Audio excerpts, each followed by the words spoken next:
لیکن وہ سیکیورٹی ذرائع جو نام ظاہر نہیں کرتے اور انٹرنیشنل اخبارات کوئی اس طرح کی باتیں سناتے ہیں ان پر تو یقین نہیں کیا جا سکتا، لیکن فیملی بھی کہہ رہی ہے کہ کچھ نہ کچھ ڈیولپمنٹس ہو رہی ہیں۔ آپ کو کیا لگتا ہے کہ عمران خان کی رہائی کی بات میں کوئی صداقت ہے، یا پھر چشمہ یہیں سے نکلے گا، راستہ یہیں سے نکلے گا اور یہی راستہ ہے جو علیمہ خان نے اپنایا اور یہیں سے پاکستان تحریک انصاف کو جڑنا چاہیے؟ راج صاحب، ایک تو حکمت عملی علیمہ خان کی جو کمیونیکیشن گیپ تھا اس کو انہوں نے برج کیا، اور دوسرا جو انٹرنیشنل جریدہ عمران خان کی رہائی کی بات کر رہا ہے، اور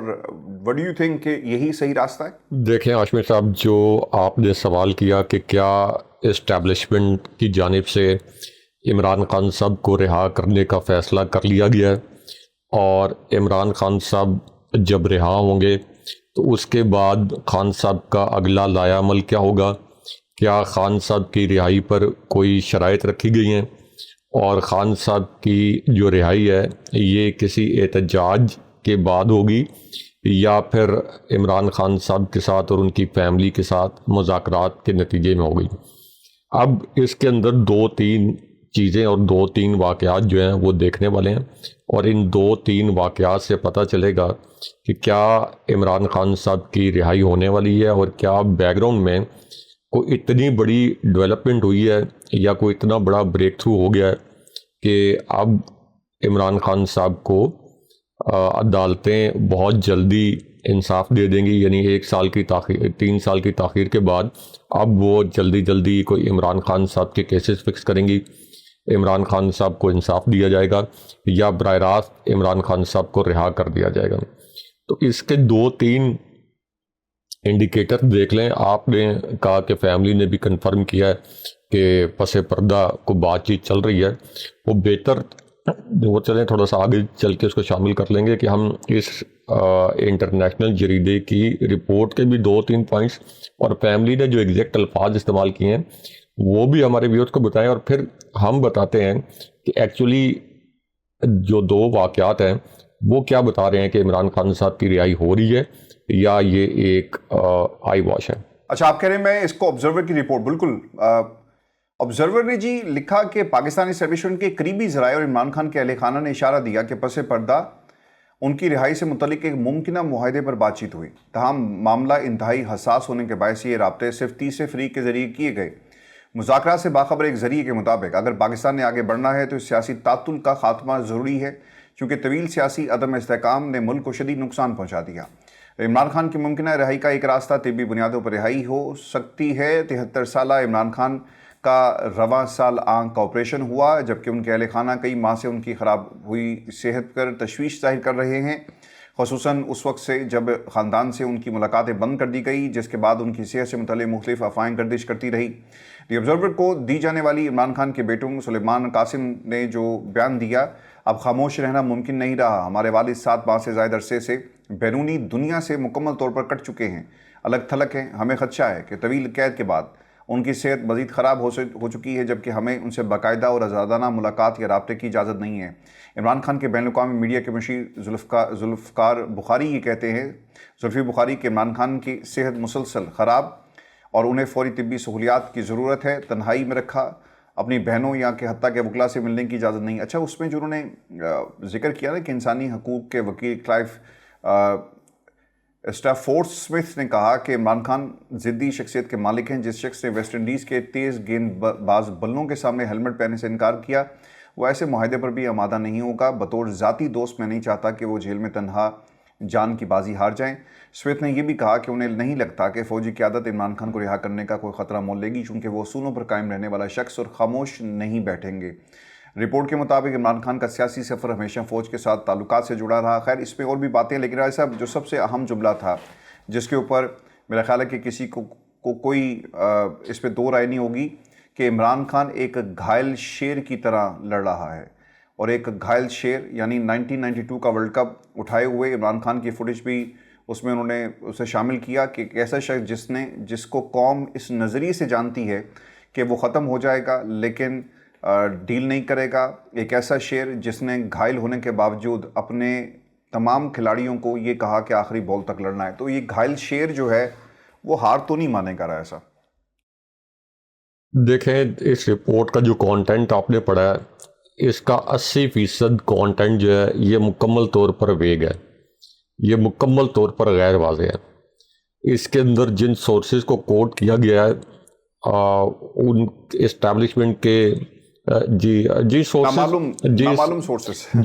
سورسز نامعلوم بھی ہوں تو آپ اس کو کریڈیبل لوگوں کی آنکھوں میں بنانے کے لیے، یا اگر آپ کے پاس بہت کریڈیبل سٹوری ہوتی ہے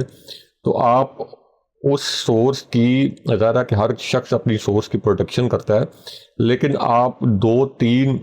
طریقوں سے اس سورس کے متعلق تھوڑا سا بٹوین دی لائنز اپنے ویورز کو یا اپنے ریڈرز کو آگاہ کر سکتے ہیں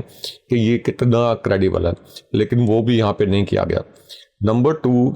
کہ یہ کہنا کہ ایک معاہدہ جو تھا اس کے لیے ایک اٹیمپٹ کی گئی، یہ ریسنٹ جو پاسٹ ہے اس کے اندر کسی معاہدے کی کوئی اٹیمپٹ نہیں کی گئی کہ ایک معاہدہ ہو جائے۔ اچھا، اگر یہ کوئی معاہدہ ہو رہا ہوتا، اگر کوئی عمران خان صاحب کی رہائی ہو رہی ہوتی تو وہ 2-3 واقعات آپ کو ہوتے ہوئے بہت جلدی، بہت تیزی سے نظر آتے۔ پہلا واقعہ تو یہ ہوتا کہ عمران خان آپ کو اچانک نظر آتا ٹی وی سکرینز پر، یہ فلیش کرتا کہ عمران خان صاحب کے کیسز جن میں عمران خان صاحب کو 3 سال سے انصاف نہیں دیا گیا، کچھ کیسز جن میں عمران خان صاحب کو ان کی جو اپیلیں ہیں وہ نہیں سنی جا رہی، تو اور کئی کیسز ایسے ہیں جن کے اندر، جن کو آپ یہ کہہ لیں کہ عمران خان صاحب کی درخواستیں وہ بالکل دفن کر دی گئی ہیں مٹی کے اندر۔ تو آپ کو سکرینز کے اوپر نظر آ رہا ہوتا کہ عمران خان صاحب کے جو کیسز ہیں یہ سماعتوں کے لیے فکس ہوئے ہیں۔ آپ کو جو پھر ججز یعنی ڈیسائیڈ کرنے کے لیے جو ججز کے سامنے نام آتے، جو بینچ بنتے، ان سے آپ کو پتہ چلتا کہ یہ کس قسم کا بینچ بنا ہے، اور اس کے بعد آپ کو وہ صحافی جو کہ اسٹیبلشمنٹ کے قریب سمجھے جاتے ہیں ان کے ذریعے اس طرح کی یعنی معلومات سامنے آتی کہ عمران خان صاحب نے کوئی معاہدہ کر لیا ہے، یا عمران خان صاحب یا ان کی فیملی کی جانب سے یہ درخواستیں کی جا رہی ہیں تاکہ یہ تاثر دیا جا سکے کہ یہ معاہدہ دوسری جانب سے اس کی درخواست آئی ہے، ہمیں کوئی ایشو نہیں تھا۔ نمبر 1،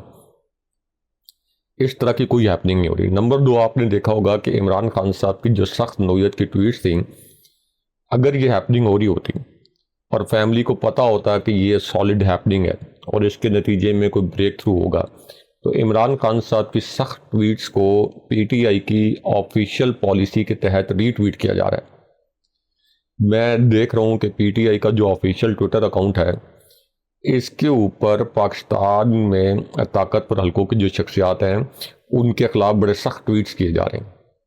تو اگر کوئی بریک تھرو ہو رہا ہوتا، اگر کوئی سالڈ بات چیت ہو رہی ہوتی، اگر عمران خان صاحب کی رہائی کا معاہدہ قریب ہوتا، تو پی ٹی آئی کیا اس معاہدے کو خود خراب کرتی کہ اسٹیبلشمنٹ کے خلاف اتنے سخت بیانات دیتی یا ان کے خلاف اتنے سخت ٹویٹ کرتی؟ یہ ہو سکتا تھا کہ ایک ایسی سچویشن میں پاسبل نہیں ہے۔ پھر اس کے بعد آپ یہ دیکھیں کہ جو عمران خان صاحب کی سخت ٹویٹس کو جو کہ بہت عرصہ پہلے کی ہیں، مراد سعید سمیت پی ٹی آئی نے ایک آفیشلی آپ یہ کہہ لیں پالیسی بنائی ہے کہ چلے عمران خان صاحب نئے ٹویٹ نہیں کر رہے یا ان کے اکاؤنٹ سے نئے ٹویٹس نہیں کیے جا رہے، تو پرانے ٹویٹس کو ری ٹویٹ کر کے کوئی پریشر بڑھانے کی کوشش کی جائے یا عمران خان صاحب کا پیغام سامنے لانے کی کوشش کی جائے۔ تو اگر یہ ساری ہیپننگ ہو رہی ہوتی، کوئی بریک تھرو ہو رہا ہوتا، تو پی ٹی آئی اس وقت وہ کچھ نہ کر رہی ہوتی جو ان کے ٹویٹر اکاؤنٹ پہ ظاہر ہو رہا ہے یا جو ان کے سوشل میڈیا پلیٹ فارم پر ظاہر ہو رہا ہے۔ پھر دوسرا یہ کہ عمران خان صاحب جس معاہدے کی بات کی گئی ہے، معاہدہ ہونے سے پہلے اس کے کچھ اثرات نظر آنا شروع ہوئے تھے۔ یعنی سب سے پہلے جب معاہدہ اس طرح کا ہو تو یہی کہا جاتا ہے نا کہ چلیں کچھ سی بی ایمز لیتے ہیں، یعنی کانفیڈنس بلڈنگ میجرز۔ یہ نہیں کہ عمران خان صاحب کو فوراً رہا کر دیتے ہیں، یا کوئی بھی جب معاہدہ ہوتا ہے تو اس کے لیے phase wise C B Ms ہوتے ہیں۔ یہ ملکوں کے درمیان بھی ایسا ہوتا ہے، یعنی کانفیڈنس بلڈنگ میجرز۔ مثال کے طور پر پاکستان اور انڈیا کے درمیان جب بہت ٹینشن ہو اور دونوں طرف سے آپ اپنے جو ڈپلومیٹک مشنز ہیں وہ وڈرا کر لیں، تو اور جب پھر دوبارہ کوئی حالات بہتر ہونے لگیں تو پہلے مرحلے میں آپ یہ کرتے ہیں کہ لوور لیول پر وہ ڈپلومیٹک ٹرمز بحال کرتے ہیں، پھر تھوڑے سے اوپر کے لیول پر بحال کرتے ہیں، پھر آپ کے جو ایمبیسیڈرز ہیں وہ باقاعدہ دوبارہ سے مکمل طور پر فعال ہو جاتے ہیں، پھر آہستہ آہستہ کوئی ٹریک ٹو ڈپلومیسی شروع ہوتی ہے۔ تو اس پوری سچویشن میں کوئی ایک کانفیڈنس بلڈنگ میئر مجھے یہ بتائیں کہ جو دوسری جانب سے یعنی پی ٹی آئی کے مخالفین کی جانب سے آیا ہو، ایک کوئی کانفیڈنس بلڈنگ میئر نہیں ہے کہ جو آیا ہو۔ اگر عمران خان صاحب کو آج یعنی یہ معاہدہ جس کی پاس میں بات کی نہیں، آپ ٹھیک کہہ رہے ہیں کہ کیسز بھی نہیں لگ رہے، یہاں تو کیسز دستخط وکالت نامے والا معاملہ جو ہے، وکالت نامے تک دستخط نہیں ہونے دیے جاتے اور دن زیادہ جھوٹ بولا جاتا ہے۔ تو اگر یہ سب کچھ ہو رہا ہوتا، میں جو دوسرا پوائنٹ کہہ رہا تھا کہ ایک ایسی صورتحال میں سب سے پہلا اگر یہ معاہدے کی بات کی گئی ہے پاسٹ میں، تو عمران خان صاحب کو جو ایک مطالبہ تھا سب سے پہلا کہ شفا انٹرنیشنل ہاسپٹل منتقل کریں، وہ بھی پورا نہیں کیا گیا۔ پھر اس کے بعد یہ مطالبہ تھا کہ چلیں اس پینل کے اندر کوئی آزاد جو ڈاکٹرز ہیں عمران خان صاحب کا علاج کرنے والے ان کو آپ شامل کر لیں، وہ بھی پورا نہیں کیا گیا۔ تو عمران خان صاحب کو لگاتار آدھی رات کو پمز لایا گیا واپس لے گئے، پمز لایا گیا واپس لے گئے، اور بڑے مسٹیریس حالات میں۔ تو اس کا مطلب ہے کہ زیرو کانفیڈنس بلڈنگ میئرز ہیں دوسری جانب سے، ورنہ ان کو شفا انٹرنیشنل ہاسپٹل منتقل کر دیا تھا۔ اب جو بات کی جا رہی ہے کہ ان کی رہائی کی وجہ سے اور ان کی بیماری کی وجہ سے ان کی رہائی ہو سکتی ہے، تو یہ جو جس ممکنہ معاہدے کی بات کی جا رہی ہے وہ زیادہ سے زیادہ اس کانٹیکسٹ میں ہو سکتا ہے، یا اس کے لیے زیادہ سے زیادہ اس کانٹیکسٹ میں آفر کی جا سکتی ہے کہ چلیں عمران خان صاحب کو شفا انٹرنیشنل ہاسپٹل منتقل کر دیتے ہیں،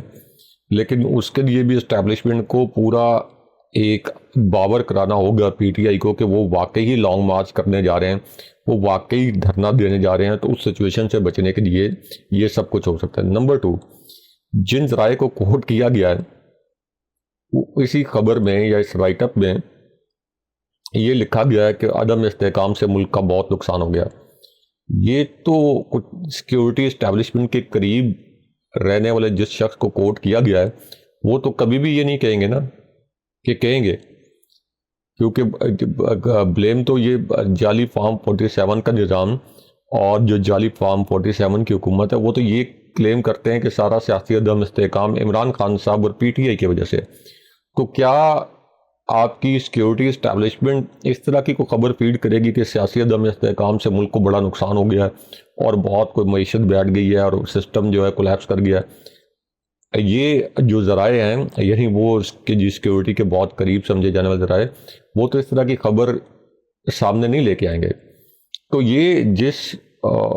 ایک ممکنہ معاہدے کی بات کی جا رہی ہے کہ کوشش کی گئی تھی، یہ معاہدہ فی الحال یعنی جو آج کے دن میں جو ہم یہ لائیو پروگرام کر رہے ہیں، اس معاہدے کے متعلق گراؤنڈ کے اوپر کوئی چیز نظر نہیں آتی ہے، کوئی حقائق نظر نہیں آتے، یا کم سے کم پی ٹی آئی والے اگر خاموش ہو جاتے نا، پچھلے آپ کو 8-10 دن 12 دن سے خاموشی نظر آ رہی ہوتی، علیمہ خان صاحبہ اپنی کیمپین بند کر دیتی، پی ٹی آئی اپنے ٹویٹر اکاؤنٹ سے بڑی مائلڈ قسم کے ٹویٹس کر رہے ہوتے، اور باقی سوشل میڈیا کے نا میں اس کو ختم کر دوں ایک منٹ میں آدھے سیکنڈ میں ختم کر دوں۔ پھر جو نا سوشل میڈیا جو ہے، ایک تو پی ٹی آئی کے ساتھ بہت بڑی تعداد میں عوام بھی ہیں، عام لوگ بھی ہیں، لیکن سوشل میڈیا کے مختلف گروپس ہوتے ہیں، ان میں سے جب یہ ان کے معاملات اگر ٹھیک ہو رہے ہوتے ہیں تو ایک گروپ جو ہے وہ اس طرح کے یعنی بین السطور یا بٹوین دی لائنز اس طرح کے ٹویٹ کر رہا ہوتا کہ ملک کو استحکام کی ضرورت ہے، جتنی لڑائی ہو گئی سو ہو گئی، اب جو ہے وہ آگے بڑھنے کا وقت ہے، وہ سب کچھ بھی نہیں ہو رہا، پی ٹی آئی کے اوپر جبر بھی ختم نہیں ہو رہا۔ تو مجھے تو گراؤنڈ پہ ایسا کوئی معاہدہ نظر نہیں آتا۔ اچھا، وہ میں جو بات کرتا کہ ایڈیشن اس میں کر دوں، وہ خان صاحب کی نا بلڈ پریشر کی بات ہوئی اور انہوں نے کہا جی کہ ایک ہاتھ کام نہیں کر رہا، اس طرح کے اندر سے خبریں آئی، تو اس کے اوپر بھی انہوں نے کہا تھا کہ یہ خبریں کہاں سے آتی ہیں۔ میں نے اس کے اوپر جو میرا ٹیک تھا کہ آپ کو ان خبروں کو سیریس لینا چاہیے، چونکہ عمران خان کی صحت کے حوالے سے اس سے پہلے بھی اسی طرح خبریں آئیں اور اس کے اوپر بھی آپ کا یہی موقف تھا کہ خبریں کون دیتا ہے، اور پھر وہ اسد نے خبر دی تو اس کے بعد پتہ چلا کہ خان صاحب کی جو 85% آنکھ سے نظر نہیں آ رہا۔ راجہ صاحب ٹانگ کے اندر جو انہوں نے خطاب کیا، رہائی شروع، اب یہ تحریک شروع ہو چکی ہے اور رہائی پر ہی ختم ہوگی، اتنا دباؤ بڑھائیں گے کہ ججز خود جو ہے عمران خان کو یا تو انصاف دیں گے یا عہدہ چھوڑ کر بھاگ جائیں گے. اچھا وہاں پہ نا اب میاں والی کے اندر یہ علیمہ خان جب انٹر ہوئی ہیں راجہ صاحب تو پولیس کی بھاری نفری کو تعینات کیا گیا تھا، لوگ وہاں پر پکڑ دھکڑ ہوئی ہے، ورکرز کو مارا گیا. میاں والی میں پنجاب پولیس نے اپنا کمال دکھایا. اچھا ہم اس کو رپورٹ بھی کرتے ہیں، بتاتے بھی ہیں کہ 3 جگہ سیٹ موومنٹ 3 دفعہ انہوں نے بھرپور طریقے سے لوگوں کو نکالا، سسٹم کو بھی ایکسپوز کیا، حکمت عملی بڑی زبردست تھی. راجہ صاحب پنجاب کے اندر آپ کسے ذمہ دار سمجھتے ہیں؟ پاکستان تحریک انصاف کو ذمہ دار سمجھتے ہیں؟ آج بھی تو علیمہ خان نے مکہ لہرا دی ہے، میاں والی میں گھس کر کے عمران خان کی رہائی کے لیے تحریک شروع کر رہے ہیں. اگر Hammad Azhar the rest of the lot پہلے دن سے یہ پریشر بلٹ اپ کرتے تو آج ایک مومنٹم بن سکتا تھا کہ نہیں بن سکتا تھا، یا پھر پنجاب کے اندر زیادہ فرضتائیت ہے اور کے پی کے اندر چونکہ بعض لوگ کہتے ہیں جی فری ہینڈ ہے اس لیے وہاں پہ لوگوں کو نکالنا بڑا آسان تھا. آپ کو بھی ایسا لگتا رہا ہے سر؟ یہ بات 10% درست ہے، لیکن 90% اس کو دیکھنے کا جو زاویہ ہے وہ انٹائرلی مختلف ہے. کیونکہ کے پی کے اندر اوور ویلمنگ میجورٹی ہے پی ٹی آئی کی، اور پی ٹی آئی کی اپنی حکومت ہے، لیکن اتنی بھی حکومت نہیں ہے کہ وہ جو کچھ چاہیں وہ کریں. کیونکہ وہاں پہ بھی ہم سب کو پتہ ہے کہ اسٹیبلشمنٹ جو ہے پاکستان کی وہ آج سے نہیں، وہ 76 سال سے وہ چیزوں کو کنٹرول کرتے ہیں. نمبر 2، کیا پنجاب میں ایک بہت بڑا شو کیا جا سکتا تھا یا کیا جا سکتا ہے، اور اگر نہیں ہوا تو کیا وہ پی ٹی آئی کی نالائکی ہے یا سختی بہت ہے؟ دونوں چیزیں، سختی بھی ہے اور پی ٹی آئی کی نالائکی بھی ہے. کیونکہ پنجاب کوئی ایسا صوبہ نہیں ہے کہ جہاں سے پی ٹی آئی نے کچھ نشستیں نہ جیتی ہوں. پنجاب کوئی ایسا صوبہ نہیں ہے کہ جہاں پی ٹی آئی کا ووٹ بینک نہ ہو. پنجاب وہ صوبہ ہے کہ جس کا کیپٹل لاہور، جس کو یہ شریف خاندان اپنا سو کالڈ اور اپنا نام نہاد گڑھ قرار دیتا تھا، سیاسی گڑھ. یہاں پہ پی ٹی آئی نے 8 فروری 2024 کے الیکشن میں ان کے خلاف کلین سویپ کیا. وہ عملاً کلین سویپ تھا ان کے خلاف. سلمان اکرم راجہ جیسے لوگ جو ہیں وہ 1.5 لاکھ ووٹ لے گئے. تو یہ عملاً کلین سویپ کیا. پری پول ریگنگ اور پھر پولنگ کے دوران ریگنگ، پھر پوسٹ پول ریگنگ، یعنی نتائج تبدیل کیے. اس کے باوجود پی ٹی آئی نے کلین سویپ کیا. پنجاب میں تھوڑا اور آگے آ جائیں، گجرانوالہ میں خرم دستگیر خان صاحب، جن کا ایک بہت بڑا سیاسی کلاؤڈ تھا، وہ پورے کا پورا تلپٹ ہو گیا. گجرانوالہ سے مسلم لیگ نون کا پی ٹی آئی نے صفایا کر دیا. آگے آ جائیں سیالکوٹی بابا جی، خواجہ آصف صاحب. خواجہ آصف صاحب کو ریحانہ ڈار صاحبہ نے 50,000 کی لیڈ سے زائد کی لیڈ سے ہرا دیا. سب کو پتہ ہے، جیو نیوز پیپر یہ گرافک چلا تھا، اے آر وائی پر بھی چلا تھا. سب کو پتہ ہے کہ 50,000 سے زائد کی لیڈ سے وہ جیت رہی تھی اس وقت جب باقی جو کاؤنٹ ہونے والے ووٹ تھے وہ 5,000 سے بھی کم رہ گئے تھے. تو 50,000 سے زائد لیڈ سے وہ اس وقت جیت رہی تھی. تو آپ اندازہ کریں کہ خواجہ آصف، جن کو مسلم لیگ نون اپنا ایک سو کالڈ پلر کہتی ہے، سیالکوٹ میں اپنے آبائی حلقوں میں، اپنے آبائی علاقوں میں، وہ ریحانہ ڈار صاحبہ سے انتخابی نشان نہ ہونے کے باوجود 50,000 سے زائد لیڈ سے وہ شکست کھا گئے. راولپنڈی ڈویژن جو پنجاب ہے پورا یہاں پہ ڈڑن تختہ ہو گیا نون لیگ کا. اور کمشنر راولپنڈی چٹھا صاحب نے بتایا کہ کس طریقے سے یہاں پہ دھاندلی کی گئی، یعنی بعد میں الیکشن نتائج تبدیل کیے گئے. تو مطلب میں اگر سارے شہروں کا ڈیٹا بھی میرے پاس ہے، سارا ڈیٹا گنوانا شروع کر دوں گا تو پروگرام کا وقت نکل جائے گا. تو اتنے میسیو لیول پر پنجاب کے اندر سپورٹ موجود ہے پی ٹی آئی کی. اور یہ صرف الیکشن تک نہیں تھی، اس کے بعد خود ایک سروے نون لیگ نے کروایا تھا، اور اس سروے کے اندر انہوں نے جانچنے کی کوشش کی تھی کہ مریم نواز کے وزیر اعلیٰ بننے کے بعد، اور مسلم لیگ نون کا خیال تھا کہ انہوں نے کیونکہ کیمرہ اپیرنس بہت دی ہے، ٹک ٹاک بھی بہت بنایا ہے، اور اپنے پروجیکٹس کی بہت زیادہ پروموشن کی ہے، تو دیکھتے ہیں کہ وہ نون لیگ کتنی مقبول ہے. تو اس میں بھی بتایا گیا تھا کہ اگر صاف اور شفاف الیکشن ہو جائے اب بھی، تو پی ٹی آئی پنجاب میں 2/3 سے زائد اکثریت سے جیتے گی. اور بدترین حالات میں بھی الیکشن ہو تو پی ٹی آئی سادہ اکثریت سے یہ الیکشن جیت سکتی ہے. تو اس سے آپ اندازہ لگا لیں کہ پنجاب میں پی ٹی آئی کی اسٹرینتھ کیا ہے، کتنی بڑی پارٹی ہے، کتنی مقبول پارٹی ہے، اور کتنا مؤثر احتجاج کر سکتی ہے. لیکن اس کے لیے آپ کو کمٹمنٹ چاہیے، اس کے لیے حماد اظہر صاحب نہیں چاہیے آپ کو، اس کے لیے آپ کو کمیٹڈ لیڈرشپ چاہیے. تو اگر کمیٹڈ لیڈرشپ ہو تو کوئی ایسی بات نہیں ہے کہ وہاں پہ آپ کوئی بڑا شو نہیں کر سکتے، آپ بہت بڑے بڑے شوز کر سکتے ہیں. لیکن اگین کہ آپ کو لوگوں کو آرگنائز کرنا پڑے گا. اگر آپ 500 700 1000 1500 لوگوں کو لے کے جائیں گے تو ظاہر ہے کہ ان کے اوپر کریک ڈاؤن کرنا بھی آسان ہے، منتشر کرنا بھی آسان ہے، آپ کا وہ اتنا بڑا امپیکٹ بھی نہیں بنتا. تو یہ بہت ضروری ہے کہ پی ٹی آئی جو کہ پنجاب میں اتنی بڑی پارٹی ہے، پہلے بھی تھی اور اب بھی ہے، تو اس کی جو لیڈرشپ ہے وہ وہاں پہ ان چیزوں کو آرگنائز کریں. اور اگین جو جیسے سہیل آفریدی خود کو یہ نہیں کہہ سکتے کہ وہ کے پی کے لیڈر ہیں، وہ چیف منسٹر تو کے پی کے ہیں، لیکن پی ٹی آئی کے اندر وہ صرف کے پی کے لیڈر نہیں ہیں. عمران خان صاحب کے بعد سب سے زیادہ اس وقت سیاسی حیثیت کے جو لیڈر ہیں وہ سہیل آفریدی صاحب ہیں. اسی وجہ سے تو وہ پھر لاہور بھی گئے تھے، اسی وجہ سے تو انہوں نے کراچی بھی جلسہ کیا تھا. اور ان کی ذمہ داری یہ ہے کہ انہوں نے صرف کے پی میں مومنٹم نہیں بنانا، اپنی باقی صوبوں کی جو تنظیمیں ہیں ان کے ساتھ مل کے پنجاب میں بھی مومنٹم بنانا ہے، باقی شہروں صوبوں میں بھی مومنٹم بنانا ہے. تو ان کی یہ ذمہ داری ہے اور ان کو یہ ذمہ داری دی گئی تھی، اسی وجہ سے وہ لاہور گئے، کراچی گئے، وہاں پہ انہوں نے پاور شوز کیے. تو اگرچہ ان کو یعنی صوبائی تنظیموں کی مدد درکار ہوگی،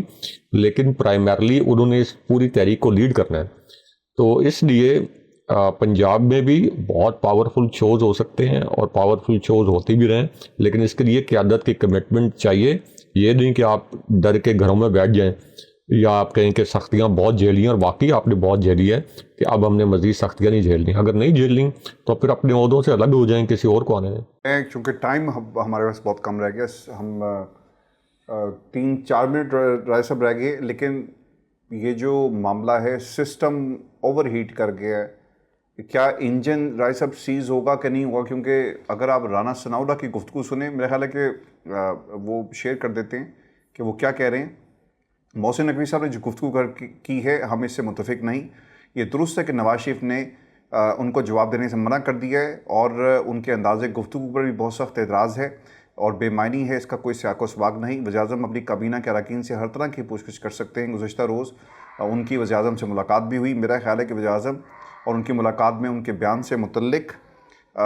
جو ہے وہ بات چیت ہوئی. کابینہ اجلاس میں چیزیں سامنے آ جائیں گی. وزیر اعظم صاحب نے ان کو بلایا اور وہ کیوں نہیں آئیں گے؟ ملک میں پارلیمانی جمہوری سسٹم اور آئین ہے، اس سسٹم نے ہی ملک کو متحد رکھا. اس سسٹم میں کوئی کمی نہیں، صرف عمل درآمد کی کمی ہے. اگر سسٹم پر عمل ہی نہ کریں اور کہیں کہ سسٹم گر چکا، اس طرح کہنے سے کچھ حاصل نہیں ہوگا. سسٹم پر عمل کیا جائے تو یہ سسٹم ڈیلیور کر سکتا ہے. اچھا، پھر اس پہ لوگوں نے ان سے پوچھا کہ جناب وہ تو انڈورس کر دیا ہے انہوں نے، تو انہوں نے کہا کہ نہیں، وہ صوبوں کی حد تک اسے انڈورس کرنے والی بات جو ہے وہ درست ہے. تو رائے صاحب، this is the brand of democracy in Pakistan کہ نون لیگ اپنی نوکری پکی کر رہی ہے، کیونکہ ان کو معلوم ہے کہ پولیٹیکل کیپٹل تو ہمارے پاس ہے نہیں. اگر ہم نے جو اتحاد اسٹیبلشمنٹ کے ساتھ کیا ہوا ہے، اگر ہم نے یہ بھی یاری ٹوٹ گئی تڑک کر کے، تو پھر ہم کہاں جائیں گے؟ رائے صاحب، if you want to add something on this. Rana Sanaullah نے جو کچھ کہا ہے وہ میاں نواز شریف صاحب کے کہنے پر کہا ہے، انہی کے ہدایات پر کہا ہے، اور ساتھ یہ بھی کہا ہے کہ میرا نہ لڑنا. ٹھیک ہے. وہ مریم نواز نے بھی کہا ہوگا، کیونکہ مریم نواز بھی وہ شہباز شریف نہیں ہے، وہ مریم نواز جو ہے وہ نواز شریف ہی ہیں. وہ میاں نواز شریف کو اسٹیبلشمنٹ اس لیے ہمیشہ کوشش کرتی رہی، پہلے بھی 90s میں بھی ان کو اوائڈ کرنے کی، کہ ایک حد تک بے شک ان کی کرپشن کی فائلز یا عدالتی فیصلے یا اسٹیبلشمنٹ کے پاس ان کی کرپشن کی فائل جو اسٹیبلشمنٹ دعوے کرتی رہی یا عدالتوں کو جو فیصلے آتے رہے، لیکن میاں نواز شریف کا ٹیمپرامنٹ بہت زیادہ نہیں ہے برداشت کرنے کا، اور وہ ان کی ایک ہسٹری رہی ہے. اسی طرح مریم نواز میں بھی برداشت کرنے کا بہت زیادہ ٹیمپرامنٹ نہیں ہے. تو اس لیے کوشش 90s میں بھی رہی اسٹیبلشمنٹ کی کہ شہباز شریف آ جائیں، اور اب بہرحال شہباز شریف آ گئے. تو یہ تو طے ہے کہ رانا ثناءاللہ جو ہے شہباز شریف کے کہنے پہ نہیں، لیکن میاں نواز شریف چونکہ کوئی انقلابی لیڈر بھی نہیں ہے، لیکن ایک جو آپ کہہ رہے ہیں بائی ڈیفالٹ ایک ان کا وہ اتنا ٹیمپرامنٹ نہیں ہے. تو یہ شریف خاندان کا مشترکہ فیصلہ ہے کہ ٹھیک ہے ہم اپنا پیغام کنوے کریں، اور ساتھ ہی ہمیشہ یہ کہہ دیں کہ نہیں میاں نواز شریف نے کہا تھا جواب نہیں دینا، تاکہ ایسا نہ ہو کہ میاں نواز شریف کی جو ایک نشست اسٹیبلشمنٹ نے ان کو جتوائی تھی وہ بھی کہیں ہلکا شلکا کھل جائے، یا اس کے متعلق خبریں لیک کر دی جائیں، یا اس کے فارم 47 لیک کر دیے جائیں، اور میاں نواز شریف جو پہلی مائنس ہیں وہ کوئی الٹرا مائنس ہو جائیں اس پورے سسٹم سے۔ لیکن یہ بات ہے کہ وہ میاں صاحب نے کہا کہ ٹھیک ہے یہ باتیں کر دے پر ساڈا نہ لینا۔ یہ ہماری آج کی نشست تھی، اپنے کمنٹ ضرور بھیجیں اور چینل کو ضرور سبسکرائب کریں۔ آپ کی سپورٹ کی ضرورت ہے، انڈیپینڈنٹ آوازیں راجہ صاحب ویسے ہی کم رہ گئی ہیں پاکستان کے اندر، اور آواز یہ آپ کی ہے، آپ کا اپنا پلیٹ فارم ہے، اسے سپورٹ کریں جا کر۔ اپنا خیال رکھیے گا، اجازت دیجیے، اللہ نگہبان۔